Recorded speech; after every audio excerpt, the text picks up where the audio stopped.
যদি শুরু হয় বজ্রপাত, খোলা জায়গায় হবে কুপোকাত, হবে হেভি রেইন আর লাইটনিং, তাই করে দেখো টাউন ওয়াচিং। থাকো সেফ, থাকো সচেতন, হোক বজ্রপাত বা ভারী বর্ষণ।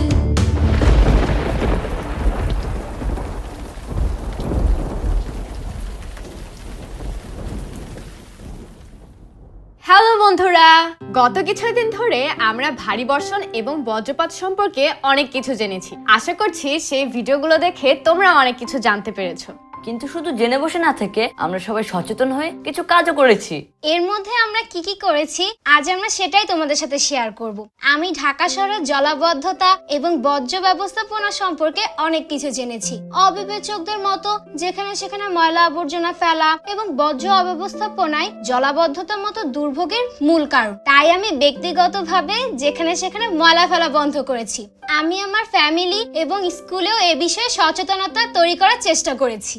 আমার আত্মীয় স্বজন এবং প্রতিবেশীরা মিলে প্রতি বছর বর্ষাকালের আগে টাউন ওয়াচিং করার সিদ্ধান্ত নিয়েছি। আমরা আমাদের বাসার এবং স্কুলের আশেপাশের জায়গাগুলি দেখেছি আর চিন্তা করেছি ভারী বৃষ্টিপাত হওয়ার পর কোন কোন জায়গায় বিপদ হতে পারে। তারপর সেই বিপজ্জনক জিনিসগুলি সেখান থেকে সরিয়ে ফেলার চেষ্টা করেছি। আর আমরা দেখেছি আমাদের বাসাটা আমাদের রাস্তা থেকে একটু নিচু, তাই আমার বাবা কয়েকটা সিমেন্টের বস্তা আমাদের গ্যারাজে রেখেছে যাতে প্রয়োজন হলে ব্যবহার করা যায়। আমিও তাকে সাহায্য করেছি। আমি আমার বাসা আরো নতুন করে গুছিয়েছি। যেগুলো একটু গুরুত্বপূর্ণ জিনিস বা কাগজপত্র সেগুলো একটু উঁচু জায়গায় রেখেছি, যাতে করে পানি এসে পড়লে সেগুলোর জন্য কোনো ক্ষতি না হয়। আর আমাদের এলাকাটাও তো একটু নিচু, তার জন্য আমরা বালির ব্যাগের ব্যবস্থা করেছি। আর আমরা এগুলো সব আগে থেকে করে রাখছি, কারণ একবার বৃষ্টি শুরু হয়ে গেলে আর সময় পাবো না। আমি ওয়েদার ফোরকাস্ট দেখাকে অভ্যাসে পরিণত করে নিয়েছি। স্যাটেলাইট টিমে যে মেঘের উপর থেকে পৃথিবীকে দেখতে কিন্তু আমার দারুণ লাগে। আর আমি স্বাস্থ্য সম্পর্কিত সাবধানতার কথা মাথায় রেখে বাসায় কিছু ওরস্যালাইন আর কিছু জরুরি ওষুধ কিনে এনে রেখেছি, কারণ জলাবদ্ধতার সৃষ্টি হলে কিছু অসুখও ছড়িয়ে পড়তে পারে। বন্ধুরা, এছাড়াও ভারী বর্ষণ এবং বজ্রপাতের সময় আরো কি বিষয়ে আমাদের সচেতন থাকা উচিত সেই বিষয়ে আমি দুটো স্লাইড বানিয়েছি। চলো সেগুলো দেখে নিই।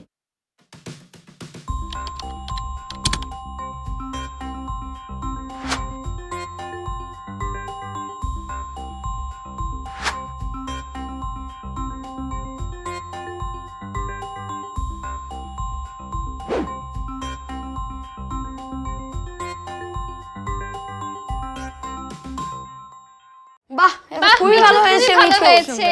Thank you. এখন চলো আমরা দেখে নিই যে বজ্রপাতের সময় আমাদের করণীয় কি।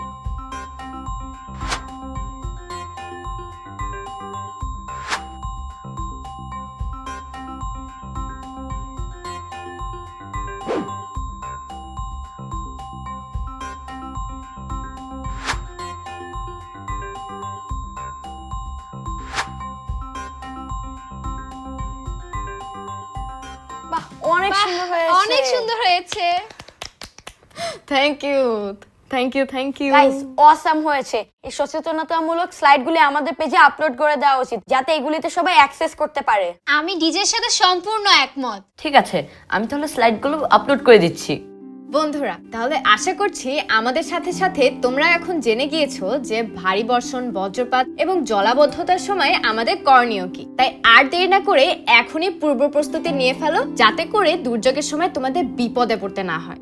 আর তোমরা কে কিভাবে পূর্ব প্রস্তুতি নিলে সে সম্পর্কে দুর্যোগে আমরা পেজে ভিডিও বা কমেন্টস পাঠাতে ভুলো না। দুর্যোগে আমরা। আজ তাহলে এখানেই শেষ করছি বন্ধুরা। তোমরা ভালো করে খাওয়া দাওয়া করো আর সচেতন থেকো। See you soon, bye bye.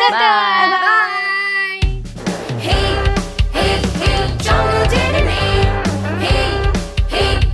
চলো জেনে নেই, দুর্যোগ কাকে বলে, নাম কি, দুর্যোগে পড়লে প্রতিকার কি। চলো জেনে নেই, আগুনটা লেগে গেলে বলো করি কি, বায়ু দূষণের থেকে প্রতিকার কি, বৃষ্টির জল জমে